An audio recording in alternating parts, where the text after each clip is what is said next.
So Lorraine is a management consultant and trainer. She trained our very own Mike. So you've seen how brilliant her work is. And she's going to be talking to us today about whether it is best to direct or delegate and how to find a method for both. So over to you, Lorraine, and thank you for being here. Thank you very much, Federica. Hello, everybody.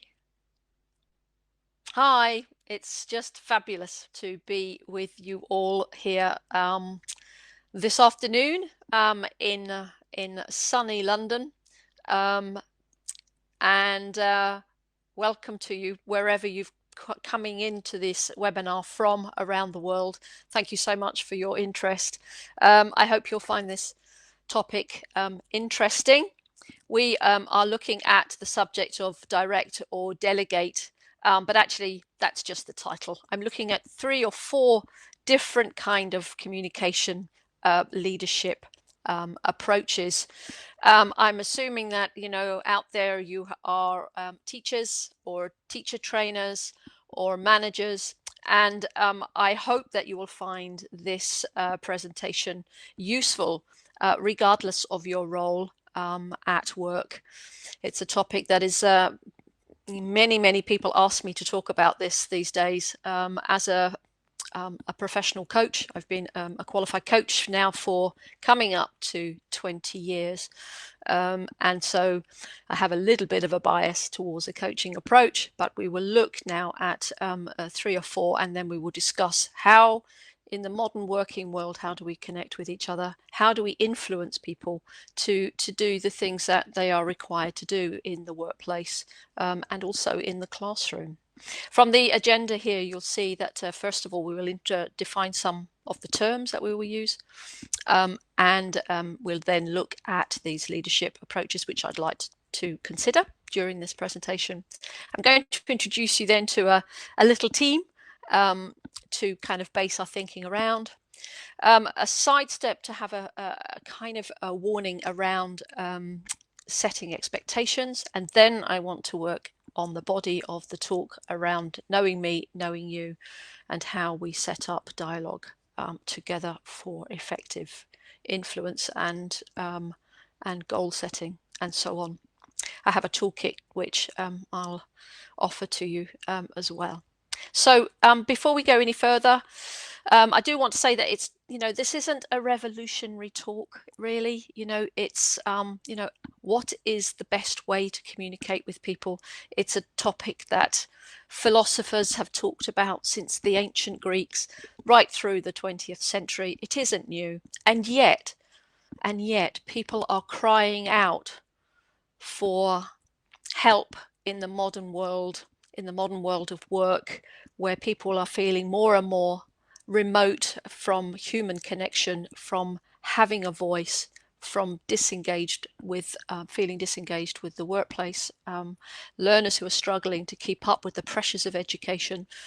You know, it's difficult. It's a difficult time, and I think it's important that we come back to thinking about the basics of human interaction, and therefore the talk is a reminder, but maybe there's some fresh points in there that you find interesting.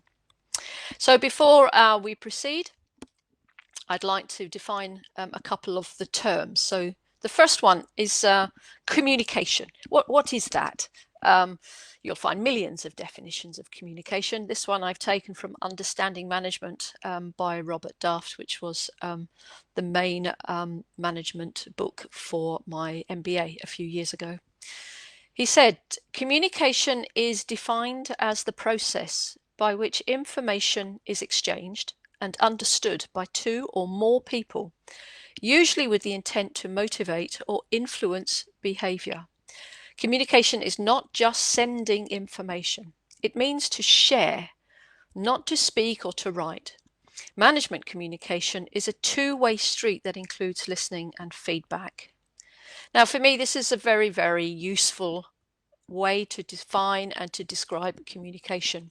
The process part is very important to bear in mind, and the fact that it is an exchange between 2 or more people, and that it is important that that information is understood by both people, and that there is usually an intention to motivate or influence behavior. And that is a main theme that we are looking at in this webinar.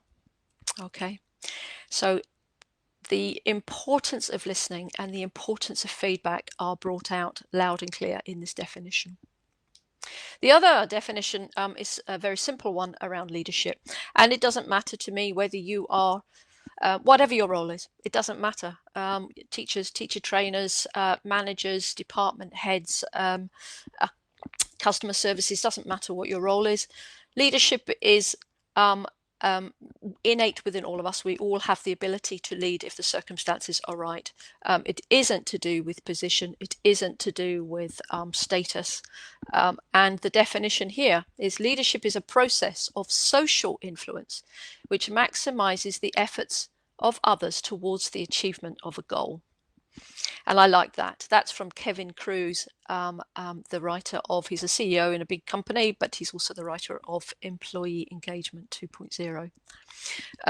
Social influence, meaning that it is something which generates a kind of relationship. It is based on mutuality, it's based on sharing, and it's about maximizing efforts from other people. I think that must resonate with everyone, regardless of what your role might be. So the leadership approaches which I wanted to pay attention to today, we will come on to in a second. But why do we even have this question? Why do we say, which is the right way?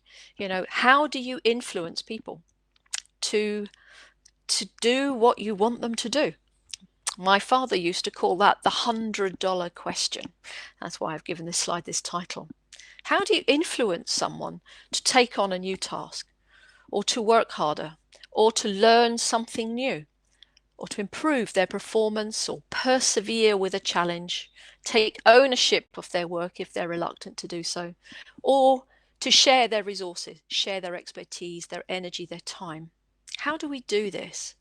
You know, it is something that every manager and teacher trainer is struggling with and trying to make a difference about. So those are the sorts of things that we're thinking about. Now, how do you do that? And that's what we will talk about. I'm only going to look at these 4 particular approaches to communication or leadership. Those 2 words for me in the context of this webinar are interchangeable. So we have mentoring, delegating, directing, and coaching. So let's just think about those a little bit more. Now, directing is not terribly popular in the literature these days. It's not really the chosen way that people are advised to lead people, or in a way to communicate. The command and tell is becoming less fashionable, and so many people in positions of authority are learning or trying to learn new ways to communicate and to be effective in the workplace. Now, this doesn't mean that directing is not important. It is. It's just about knowing when the time is right to behave in a directive fashion. So when matters are urgent, when there is an emergency to deal with, and when there is no time to waste, people will look to their leaders for very clear instructions around the action that needs to be taken. I think many of us are familiar with this situation now around the world with certain emergencies that are taking place. So we look for that guidance when we need a directive approach. In times of struggle or emergency, we don't want people dithering or procrastinating about making a decision. We need a fast response. It's also an important approach when really you are dealing with someone who's broken the rules or has, there's a case of misconduct or something. Then perhaps in disciplinary meetings, people tend to be a little more directive about what is allowed and what is not. That leaves us then with the 3 other approaches, which are different and appropriate in different situations.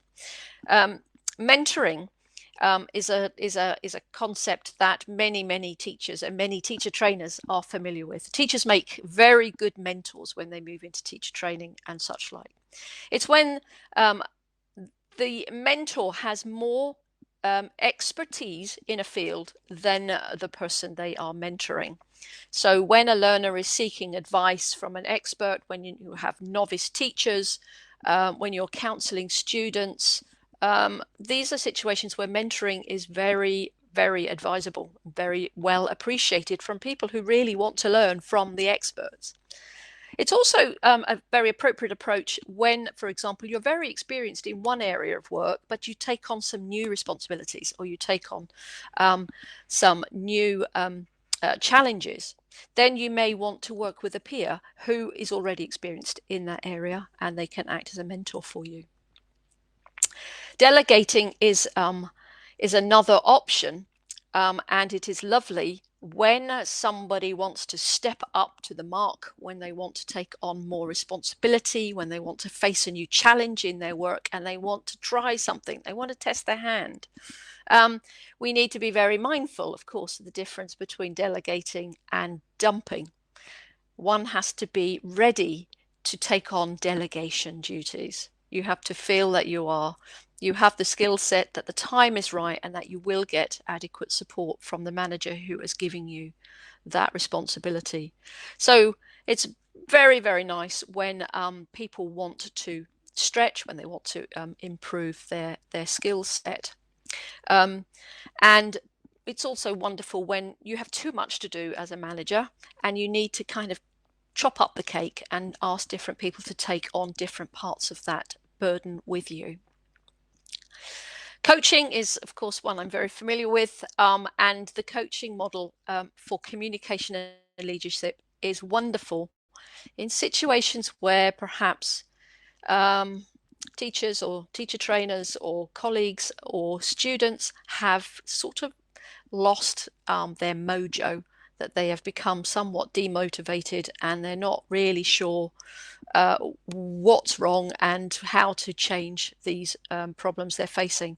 So coaching is wonderful. It's a wonderful technique for tapping into motivation or for identifying latent challenges or problems that may be holding people back, and also for revealing potential. This is the really, really positive side of coaching. It's wonderful to tap into the potential that lies within every single one of us. Or we're identifying values and goals, purpose or meaning. So coaching is a wonderful skill set to bring to the leadership and communication portfolio. And I think sometimes it's a challenge for people to move between mentoring and coaching, because when you're an expert, you kind of want to be an expert. I mean, all of these situations are approaches where people want to help, where they want to get things done and they make a choice on how best to do it. But it is good to be flexible and adaptive between these roles, depending on who you're dealing with and depending on the situation that you're in. And I just want to point out the distinction at the bottom there, which someone reminded me of just recently. A mentor knows the right answers. A coach knows the right questions. Coaching is an exploratory technique using many powerful questions and active listening skills, more of which we will come on to in a moment. So I'd like you to meet the team. Okay, this is the team we're going to kind of build our webinar around. Please don't feel you have to remember any of this information, all right? It's not important. But meet Mina. Mina's the enthusiastic learner. She's 25 years old, single and lively.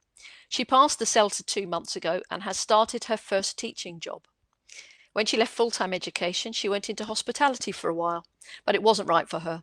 So she thought she might try language teaching. And it turns out she loves it. She's really keen to learn as much about teaching as possible. She'd also love to travel and see a bit of the world, and she feels that if she becomes a great teacher, she might achieve her dream. Then we have Vincent. Vincent is the new dad. Vincent is 32 years old. He's been teaching for 8 years. He got married 2 years ago and now he has a 1-year-old son called Juno. His whole world has been turned upside down since Juno was born. He is the center of Vincent's world. Vincent has always loved teaching, but right now it has to take second place in his life. So he's keen to have no stress at work. He has to get home as quickly as possible after class. He's been teaching the same courses now for 4 years, and although he's pretty bored with them, it's a comfortable routine. Vincent.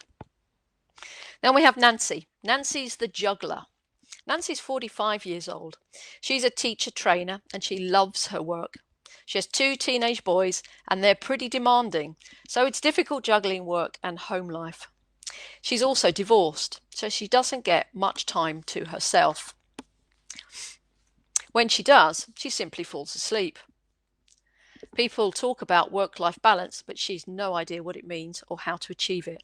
Despite this, she reckons a new challenge at work would give her a new lease of life. Nancy. Maria, the last member of the team. Maria is 53 years old. She manages the business English courses in her school. Her 3 kids have all left home, and she now feels like there's a big empty hole in her life to fill. She's looking for a fresh focus, some new inspiration. She'd love to have an exciting new project to run at work. She's been a bit low-key the past few years, and now she fears her boss overlooks her when considering people to take on any new exciting work. Perhaps you can identify the Nancys and Marias, Vincents and Minas in your world, or a whole plethora of other types of characteristics and contexts and scenarios. Let's meet Victoria. Victoria's the academic director. She feels so stressed. The pressure of running the school is never ending. Students are so demanding and so are their parents, never mind the board of directors. There's always too much to do and not enough time or space to get things done. It's a constant uphill struggle. How do you get the team to keep up, to change and develop, to move the school forward, to share the burden? So, have a think about that. We've got a number of different kinds of approaches we've been thinking about. We've got Nancy and Vincent, Maria and Mina. So, should Victoria direct, delegate or mentor or coach each of these people? Well, I don't know what you're thinking. I can't read your mind. But my answer to that question is, who knows? I haven't got the foggiest idea. Your guess is as good as mine, but it's something we'd need to find out. The thing is, we have just talked a little bit about these people, and we have no idea about all of the things that are going on in their minds and in their lives. And it would be dangerous for me to sit here and think I know how best to lead or communicate with them based on so little information. So we're going to think about what do we do to bridge that gap? What I do know versus what I don't know, versus moving towards the goals and expectations we have of these people. So expectations is something I'd like to just touch on before we progress. This is the whole area that requires a separate kind of presentation on to really go into this. But one of the big things that affects communication at work is misunderstandings around expectations. The expectations that the school has of everyone involved in it, as well as manager expectations of individuals. These will cover topics like school goals, quality standards, teaching standards, teamwork, language, terminology and the meaning of that, and additional responsibilities, anything which you're kind of expected to do beyond your core duties. What are they? So, for example, if you're having an observation with a teacher and there are things you wish to discuss from what you saw and you think certain things were good and certain things were maybe in need of improvement, are you talking the same language together? Do you both understand what the teaching standards are, what the expectations of good teaching should look like in the classroom? This dialogue needs to take place, whether that's through, information sharing throughout the school.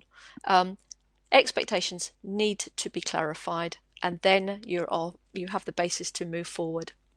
As well as language, when we say people are hardworking or they're adaptive or they're creative, what do we mean by these terms? What do we mean? All of this is so fun to explore, but we need to be careful not to jump to conclusions about them. So that's something that you might want to go away and think a little bit more about. Clarification of expectations. But what I'd really like to get to now, the nuts and bolts of this particular talk, is what I call knowing me, knowing you. Aha. It is my favorite area of leadership development. And before we can get to know you, we have to think about getting to know ourselves better. We are how we are perceived. How do we come across in the workplace? What do we know about ourselves, and what do other people know about us? And we do thank Daniel Goleman with his work on emotional intelligence for this area of sort of self-awareness development. When developing as a coach, I spent many, many months, and ever since really, you don't stop working on building your emotional intelligence, understanding yourself, building your self-awareness, knowing how you come across to people, knowing what your values are and what your beliefs are in the school system. You work on empathy and how you build your understanding of other people and how you make yourself available for them to come to understand you too.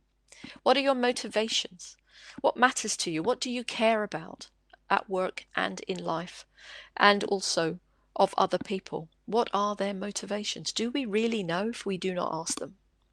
And then how we regulate ourselves. How do we come across when we're upset or angry or frustrated or impatient? How good are we at controlling our emotions in order to create the best environment for relationship building in the workplace? And this all can come then into the fifth area of social skills, to the extent that you learn to interact with other people and help them to interact with you. This is one of my favorite areas of work, and something which I really recommend you look into further if communications and relationship building at work is something which you think is important. So that takes us then to the knowing you area. And what I like to call this is the human puzzle. And it's built on the concept of wonderful curiosity. Every single individual is completely unique, and they have so much of a story. And the more curious you are to understand people, the more they feel valued and the more they will engage with you. People want you to care about them and to be curious, not invasive, not talking about things that someone doesn't want to talk about. That's not what we're talking about here. But showing a deep interest in what matters to other people is a key driver of relationship building and emotion and motivational incentivizing. Try to refrain from judgments, assumptions, and preconceived ideas about people or putting labels on them. This is something that we find hard because it is in human nature to do this. This is what we do. We can't help ourselves. We judge people because we're trying to understand them. But even if we have certain ideas, we need to hold them back while we allow curiosity to deepen our understanding. This is an example in question. I hear a lot in my work about people saying, oh, they're so set in their comfort zone.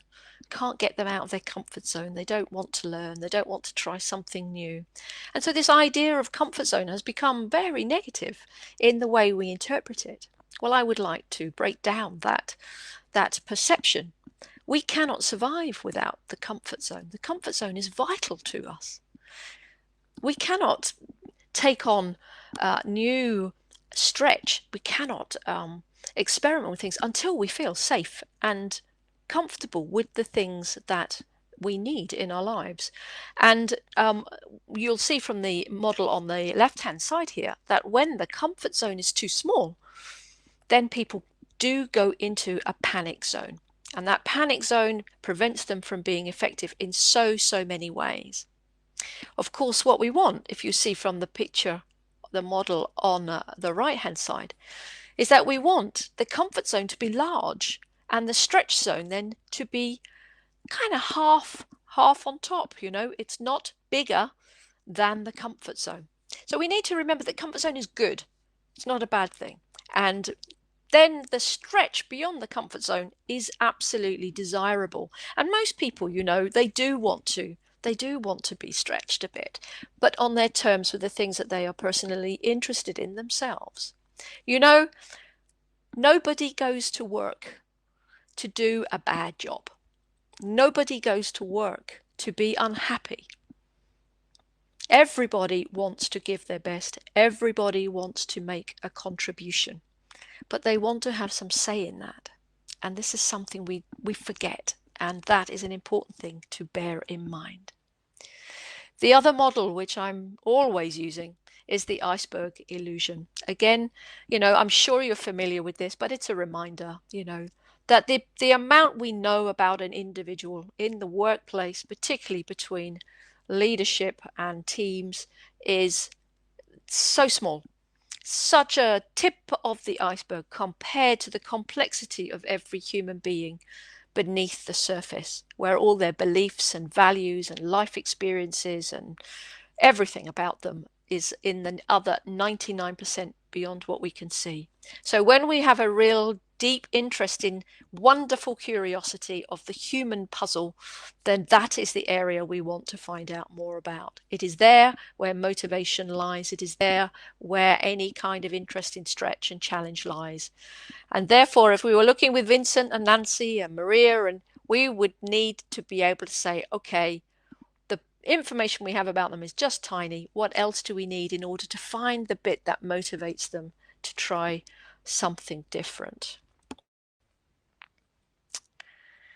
So we need to seek to understand people, bearing in mind that every single human being on this planet is unique.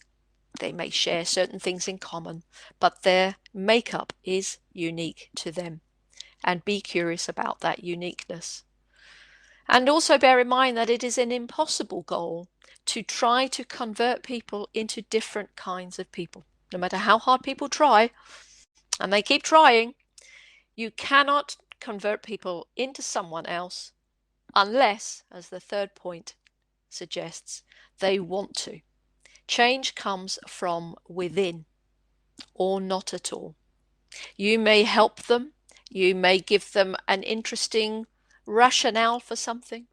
You may offer lots of support. You may share your enthusiasm. But if in their heart, in their head, they are not interested, they will find numerous ways to resist doing anything about it. So what we need is to tap into the intrinsic motivation that lies within everybody. I can't stress how important that is.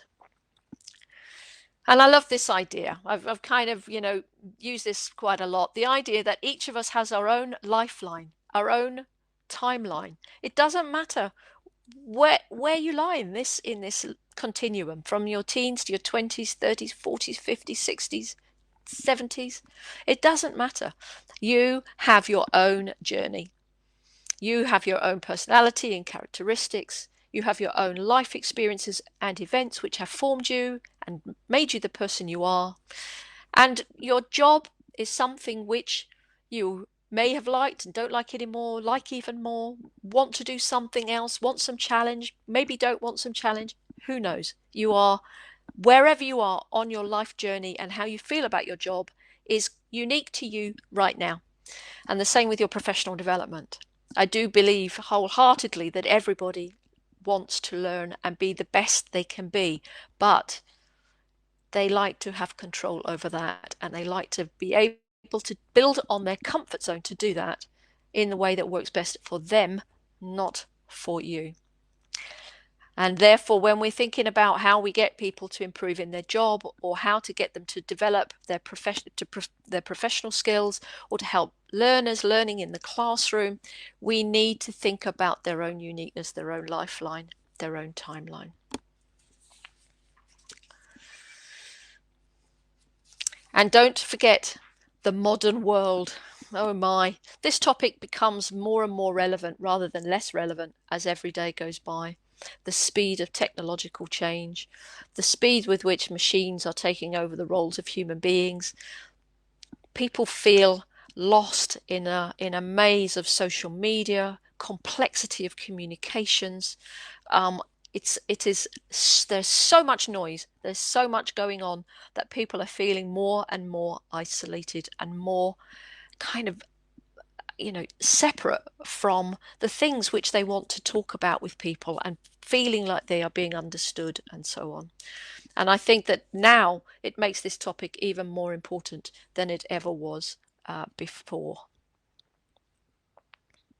So that means it's time to talk. And more importantly, it's time to listen. It's to get into that whole area of curiosity, because if you're going to influence people, if you're going to help them grow and move towards goals, we have to start from their position. This is something I believe wholeheartedly, because we can't change people into different people, and we can't make them feel the passion for something just because we tell them to. So I strongly urge that you take your foot off the pedal. Now, I know straight away I can hear voices around the world going, oh, yes, well, that's all well and good. We haven't got time to do that. There's too much to do. There's too much pressure. For me, this is absolute urgency. It is not a choice. People desperately are feeling more and more burnt out, tired, stressed, um, isolated, struggling to keep up with things, and they need to talk. And that means that us in leadership positions, we need to listen and we need to help, and then we can work out how we can help them. But first, we have to make the time to listen. It's nothing nicer than to just have a coffee together, sit somewhere really comfortable. The MBWA here means management by walking about. Chat to people in the corridors, chat to people by the photocopier. And my favorite picture of all time is this beautiful hair. Look at those ears. Aren't they amazing? I call him Big Ears, and I urge everyone to have big ears in order to listen as much as possible to what people are trying to tell you, tapping into what you need to find out about them. So we need to find out, what do they care about? They want to know what you care about too. This is the emotional intelligence, What is it that really makes your heart beat? Okay, what do you care about in your work? What do you care about in your life? We can't be talking nowadays about the separation of work and life. These two things are interwoven. We bring our whole self to work now, and we bring our work home, and therefore we can't separate these things anymore. And the whole subject of well-being is wrapped up with how people can balance these conflicting priorities. But when you talk to people, you can find out a whole wealth of stuff that really makes their eyes light up and gets them enthusiastic. Which aspects of their work do they love and are they passionate about? What kind of challenge might they be interested in? What are they interested in learning? Are they interested in advancement or some form of future benefit that they're looking for? What kind of purpose is really important to them? What inspires them? What kind of, this is really key, yeah, what kind of contribution do they really want to make in their work? Which bit of their work is really gets them out of bed in the morning, the bit that they love, and they want to be appreciated for that contribution. They want to know that that contribution is vital and the school appreciates that contribution. And that comes through that dialogue, not through something you post as a general message to people. People need to hear it for themselves. Everybody needs goals, but they need them smart and they need to be able to set them. They need to be part of the decision for setting those goals. That means people want ownership and control, which I'm going to come back to in a moment. And the relationship that people want to have with each other, the relationship you want to have with them, the relationship amongst peers and with students. And how do you share your experience? These are all different things that when you talk to people, when you ask these powerful questions, you will find out what makes people tick. This is something I want to give special attention to, gets its own slide, is the sort of balancing act between support and autonomy at work. Same with students. When you are kind of keen, you've got a lot of confidence to do something, you want to be autonomous, you want to be empowered, you want to try and get on with it and succeed at it. And therefore, the type of support you want will be different compared to if actually you're not very sure about something, you're completely new to it, and you need quite a lot of support. You need to build your confidence and you want to go forward. Now, these are things, support and autonomy, that they fluctuate depending on your stage of life, depending on the task you're taking on or the challenge.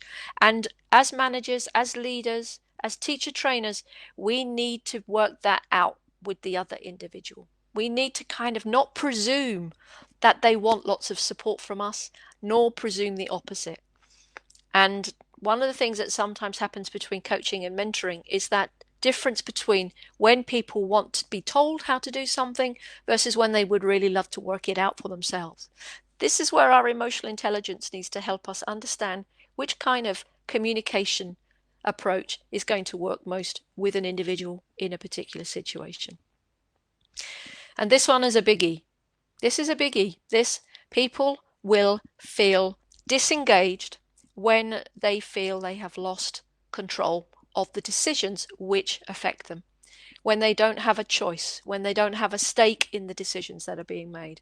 People don't want choice and control over things they're not interested in, but when it's about their life, their work, then they want to be involved in that process. And I find nowadays, with so much going on there, we need telephone calls where the machines are just taking you through press this number, and you can't talk to anybody. Just one simple kind of indicator of a world in where the control seems to be difficult to grasp. Things are moving very fast, and therefore we're taking away people's control. This is a dangerous thing to happen, and we need to re-engage people by giving them some choice and to help them make informed decisions. Works very well with delegation, of course, as well as with coaching. And then, of course, it all comes down to goals. Everybody needs to have goals. We all need to be looking forward. We don't really spend all our time thinking about what's gone on in the past. We need to take the good things from the past, things that work, things that inspired us, great examples of things that are exciting or successful, and make them help us build the future that we are trying to create. And the best way to do goal setting is through reciprocity, rather than telling people what their goals are. I will come back to the subject of reciprocity in a moment.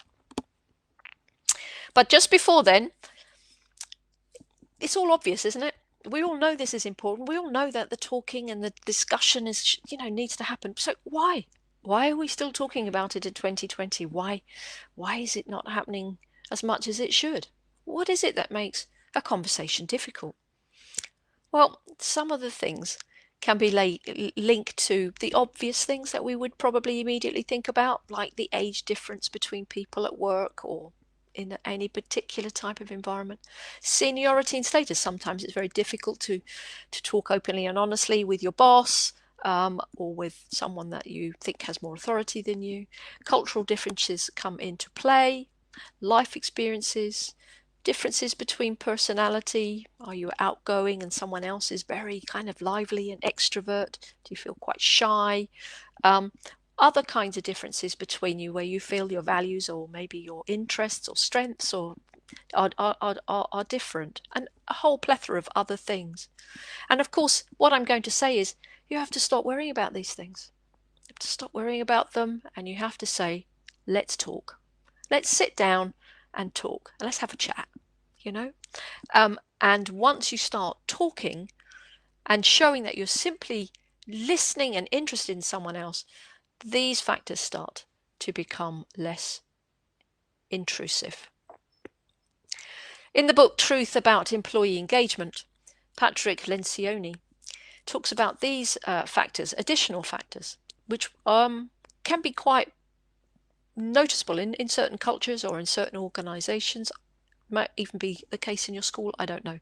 But political correctness, the fact that you can't really kind of, talk, about people, about their kind of outside work and things that are more personal to them, that it wouldn't be appropriate to do this. But people are crying out for it. The research shows that people want you to know them as a whole person, not just as an employee. He talks about amnesia, this idea that the more experienced you become, the more you forget what it was like to be at the beginning when you needed to be listened to and understood, and you wanted people to care about you and wanted to help you feel fulfilled in your work, not just someone who does your work. The fear of being too touchy-feely, something that maybe happens a lot in my culture, where people think it's all a bit soft, but in fact it isn't. It's just talking, it's conversation. Sometimes people feel that when they change the habits, they think, oh, well, if I start talking to people now, start having this idea of talking as a conversation, people are going to think I'm insincere or I'm manipulating them for something. Well, I would still say step on through that, because when you are authentic, when you genuinely care, it will appear. It just will happen, because that is the reality of human interaction. And then there's this busyness thing. We're too busy, we've got too much to do. And I say, well, you know getting people engaged in their work is a number one priority. We don't want people coming to work who are disengaged. We don't want learners in the classroom who are disengaged. So what are we going to do? I think we have to make time for the priorities, and the priorities are making time to converse. So those are some of the things which kind of get in the way, and again, they require pushing aside, get into that conversation mode. Lencioni says, anonymity demotivates. No employee, regardless of how much money he makes or how much he loves the nature of the work she does, can be fulfilled without a manager who knows and cares about them as a unique individual. Hear to that. So I have this little toolbox, the conversation toolbox I call it, which perhaps you can pick up and carry around with you when you're thinking about conversation mode, when you're thinking about how do you lead and influence people. These are the things I put in this toolbox. Make yourself available, be present, stand around and chat to people, get things started, set up appointments for one-to-one meetings, whatever is required. Then put in the time and attention to concentrate on that conversation. Don't have other things distracting you. As I say, the cup of coffee or sitting somewhere comfortable is always great. Approach this conversation as a partnership, as a kind of equal rather than status oriented. Come at it as people who care about what the other person cares about. Yeah, show that care and concern about the personal as well as the work. People are not chopped in half. Empathy is vital. Going back to the emotional intelligence. Understanding, seeking deeper levels of understanding. And then the two very powerful coaching principles of active listening and powerful questions. Allow people to talk and use the right questions in order to encourage them to talk a bit more. Yeah, engage in the conversation as a listener rather than someone who hijacks a conversation and takes over. And then the idea of reciprocity, which I'd like to look at now specifically. It's Cohen and Bradford in their book that came out in 1989 called Influence Without Authority that brought this to my attention. Influence that comes through give and take, the reciprocity model. And they say treat everyone, absolutely everyone that you meet, as an ally, as a partner, not as an employee or a difficult person or a poor learner, or an ally, as a partner. Therefore, the way you move forward is because you work together to plan how you go ahead. Clarify each other's goals and priorities. What matters to you, what matters to the school, what matters to, the teacher to the learner. Clarify those goals and priorities. And then try to diagnose the world from the other person's perspective. Yeah, not yours, from theirs, without making assumptions, without using your bias, or without labeling them. Cohen and Bradford talk about currencies, and by that they mean kind of your motivation drivers, whether it be inspiration or your job or a greater purpose than what seems to be available at the moment. They talk about relationships as a key currency, or striving for personal fulfillment. Anyway, there's a number of things which we know fit into motivational factors, and it's key then through getting to understand each other what those currencies are, and then build the relationship together. Repair it if it's broken, but relationships are crucial. And then influence, and the influence goes both ways through reciprocity.